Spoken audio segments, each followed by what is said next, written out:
حلا معمولة أو حلا تشيز التمر. شو ما وصفت لكم بهالحلا ما رح تقدروا تتخيلوا قديه طلع زاكي ولذيذ وكتير بسيط وسهل. أول إشي رح ندوب عنا إصبع زبدة، حنحط عليها كوب من التمر منزوع النوى وبعدين نضغط عليه بهالشكل ليطرى معنا. حنضيف عليه كوب من البسكوت المطحون وكوب من الحليب المحموز، بنخلطهم شوي وبنضيف علبة من القشطة وبنبلش نخلطهم كتير منيح مع بعض. لو حسيتوهم ما بيتماسكوا خففوهم بشوية من الحليب.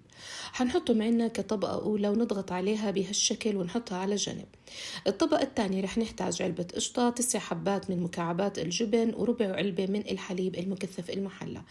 رح نخلطهم ونضيفهم عنا كطبقة تانية عنا فوق الخليط الأول، ونحطها بالفرن 10 دقايق على الشواية بس تتماسك معنا. رح نحط عنا توفي أو كراميل، وبعدين نساوي السطح ونزينها حسب الرغبة. واستمتعوا بألذ حلا وصحتين.